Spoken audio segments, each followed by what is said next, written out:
कि मेरी नजर एक सुंदर सी आर्ट बुक पर पड़ी।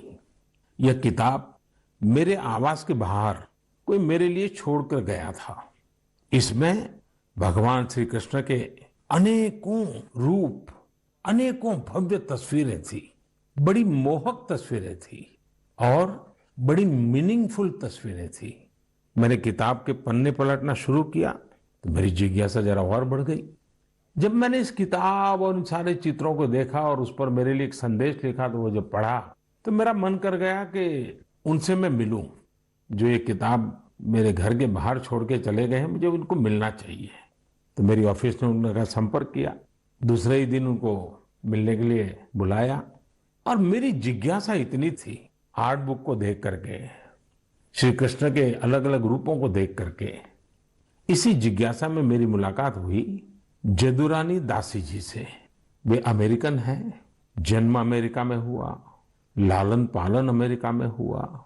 जदुरानी दासी जी इस्कॉन से जुड़ी है, हरे कृष्ण मूवमेंट से जुड़ी हुई है और उनकी एक बहुत बड़ी विशेषता है, भक्ति आर्ट्स में वो निपुण है।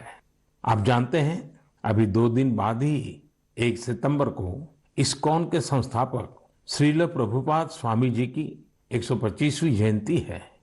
जदुरानी दासी जी इसी सिलसिले में भारत आई थी। मेरे सामने बड़ा सवाल ये था कि जिनका जन्म अमेरिका में हुआ, जो भारतीय भावों से इतना दूर रही, वो आखिर कैसे भगवान श्री कृष्ण के इतने मोहक चित्र बना लेती है। मेरी उनसे लंबी बात हुई थी, लेकिन मैं आपको उसका कुछ हिस्सा सुनाना चाहता हूं। Jadurani ji, Hare Krishna. I have read a little about bhakti art, but tell our listeners more about it. Your passion and interest towards it is great. So, Bhakti art, we have one article in the Bhakti Art Illuminations which explains how this art is not coming from the mind or imagination, but it's from the ancient Vedic scriptures like Brahma Samhita, Venum Karaini Patitam Skalitam Sikanda, from the Goswamis of Vrindavan, from Lord Brahma himself, Ishvara Paramakrishna Sachidananda Vigraha, how he carries a flute, how all of his senses can act for any other sense, and Srimad Bhagavatam, Baraha Bitang Natavaravapum Karnayo Karnikaram, everything. He wears a karnikar flower on his ear. He makes the impressions of his lotus feet all over the land of Vrindavan.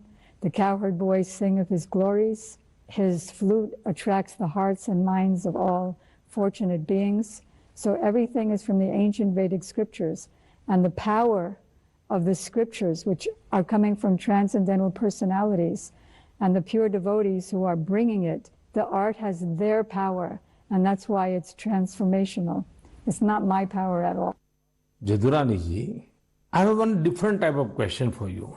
Since 1966, in a way, and from 1976 physically, you have been associated with India for long. Will you please tell me, what does India mean to you? Prime Minister Ji, India means everything to me. I was mentioning, I think, to the Honorable President a few days ago that India has come up so much in technical advancement and following the West very well with Twitter and Instagram and iPhones and big buildings and so much facility. But I know that that's not the real glory of India. What makes India glorious is the fact that Krishna himself, the Avatari, appeared here. And all the avatars appeared here. Lord Shiva appeared here. Lord Ram appeared here. All the holy rivers are here. All the holy places of Vaishnava culture are here. And so India, especially Vrindavan, the most important place in the universe. Vrindavan is the source of all the Vaikuntha planets, the source of Dwarka, the source of the whole material creation. So I love India. Thank you, Jadurani ji. Hare Krishna. साथियों, दुनिया के लोग जब आज भारतीय अध्यात्म और दर्शन के बारे में इतना कुछ सोचते हैं, तो हमारी भी जिम्मेदारी है कि हम अपनी इन महान परंपराओं को आगे लेकर जाएं। जो कालबाह्य है उसे छोड़ना ही है, लेकिन जो कालातीत है उसे आगे भी ले जाना है। हम अपने पर्व मनाएं, उसकी वैज्ञानिकता को समझें, उसके पीछे के अर्थ को समझें। इतना ही नहीं, हर पर्व में कोई न कोई संदेश है, कोई न कोई संस्कार है। हमें इसे जानना भी है, जीना भी है और आने वाली पीढ़ियों के लिए विरासत के रूप में उसे आगे बढ़ाना भी है। मैं एक बार फिर सभी देशवासियों को जन्माष्टमी की बहुत बहुत शुभकामनाएं देता हूं। मेरे प्यारे देशवासियों, इस कोरोना कालखंड में स्वच्छता के विषय में मुझे जितनी बातें करनी चाहिए थी, लगता है शायद उसमें कुछ कमी आ गई थी। मुझे भी लगता है कि स्वच्छता के अभियान को हमें रत्ती भर भी ओझल नहीं होने देना है।